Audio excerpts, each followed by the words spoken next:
첫 시간 주님께 안녕하세요. 대강교회 오훈 목사입니다. 10월 31일 화요일입니다. 하나님 우리에게 주신 말씀은 갈라디아서 6장 11절에서 18절 말씀입니다. 내 손으로 너희에게 이렇게 큰 글자로 쓴 것을 보라.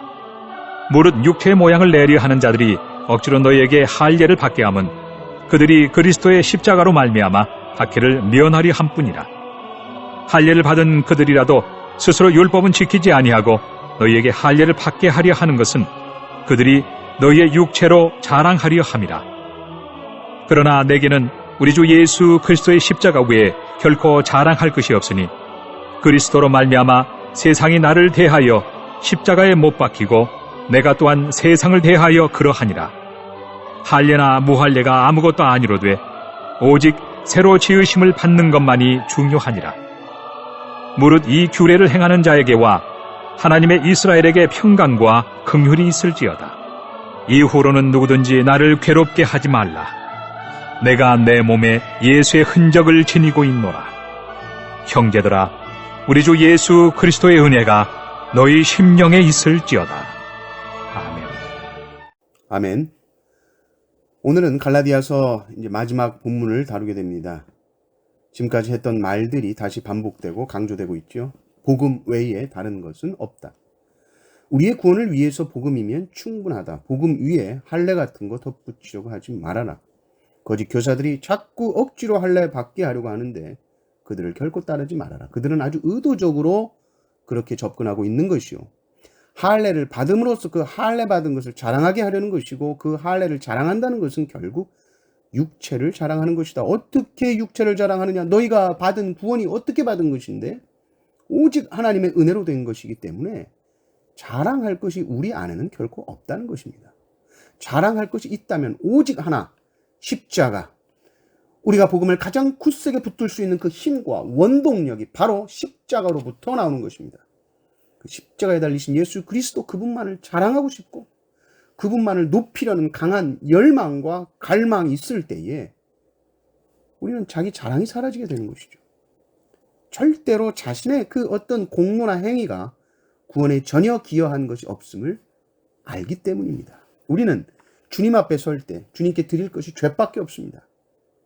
주님, 저는 선을 행하기에 심히 무능력하고 무력합니다, 주님. 그러나 주님은 십자가에서 모든 것을 다 이루셨고 성취하셨습니다. 주님, 제가 그것을 믿습니다. 주님의 십자가를 믿습니다. 이 십자가 외에 구원을 위한 그 어떠한 인간의 공로도 추가될 수 없습니다. 고백하는 거죠.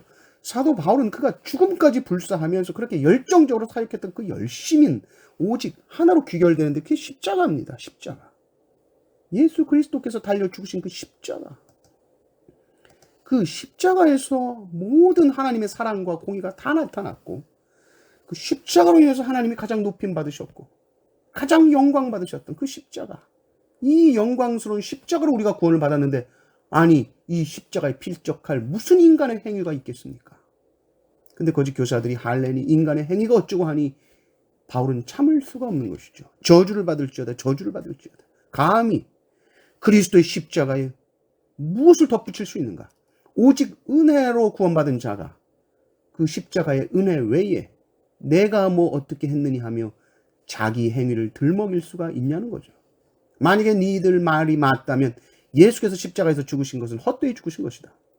너희들이 자꾸 자기 행위를 얘기하면서 자꾸 자기를 자랑하고 싶은 이 욕망, 자기가 어떻게 신앙생활을 했는지 자꾸 드러내려고 하는 그 욕망, 그것은 십자가와는 아무 상관이 없습니다.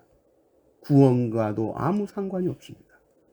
기독교 신앙과도 아무런 상관이 없는 행위들이라는 것이죠. 이 세상에서 자신의 욕망을 추구하기 위해서 하는 것들은요, 절대로 우리를 만족시킬 수 없습니다. 혹 만족이 되는 것 같아도 그가 얼마나 가겠습니까? 우리가 죽음 앞에 섰을 때도 그렇게 말할 수 있을까요? 그때도 그것으로 만족할 수 있다고 말하겠습니까? 100년도 채 살지 못하는 인생이 마치 영원히 이 땅에서 살 것처럼 땅의 것 추구하며 살다가 생의 끝에서 깨닫는 거예요. 지금까지 살았던 모든 인생들이 다 생의 끝에서 깨닫는 거예요. 이 세상의 것은 결코 우리를 만족하게 해줄 수 없다는 것이죠. 그럼 죽음 앞에서도 우리를 담대하게 할 수 있는 소망이 뭐냐? 죽음 앞에서도 우리를 낙심시킬 수 없는 그 기쁨은 무엇이냐? 우리는 그것이 필요합니다. 이 세상 모든 기쁨과 이 세상 모든 행복은 죽음 앞에 서면 다 끝나요. 그러나 예수 그리스도의 십자가를 통해서 우리가 받은 이 구원은 이 땅에서도 기쁨이요 죽어서도 영원토록 우리에게 산 소망을 주고 기쁨을 주는 줄을 믿습니다. 여러분은 무엇이 기쁩니까? 여러분은 무엇으로 만족하며 살고 계십니까? 여러분 안에 있는 이 영원한 생명, 이 십자가 부활신앙, 내 안에 내주하신 성령 하나님, 영원토록 변치 않는 나를 향한 이 하나님의 사랑, 이런 엄청난 은혜 앞에서 뭐가 이것에 비기겠습니까? 그리스도 안에서 참으로 흡족함을 누리는 자는, 그 흡족한 만족감을 누리는 사람은 이 세상 그 무엇으로 만족할 수 없습니다. 이 세상의 것에 가치를 두지 않습니다. 그는 이미 세상에 대해서 죽은 자요 하나님에 대해 산 자이기 때문입니다. 참으로 십자가의 은혜를 아는 자는 세상의 욕심 헛된 것을 압니다. 참으로 십자가의 은혜를 아는 자는 십자가만을 자랑하고 자기 공로와 교만함을 버립니다. 참으로 십자가의 은혜를 아는 자는 날마다 십자가에 달린 주님을 바라보고 나도 함께 거기에 못 박혔음을 봅니다. 참으로 십자가의 은혜를 아는 자는 그 은혜, 내가 갚을 수 없다는 것을 내가 알고 날마다 주를 향해, 날마다 삶의 거룩을 향해 다른 박질하죠. 우리가 갈라디아서를 마치면서 다시 한번 우리의 삶의 목적을 돌아보십시오. 우리의 삶의 목적은 오직 하나입니다. 하나님의 구원을 높여 찬양하고 감사하고 오직 하나님께만 영광 돌리는 것입니다. 이것을 확신하고 주님 안에서, 오직 주님 안에서 날마다 만족함을 누리며 사시는 성도님들 되시기를 주님의 이름으로 축원합니다. 아멘.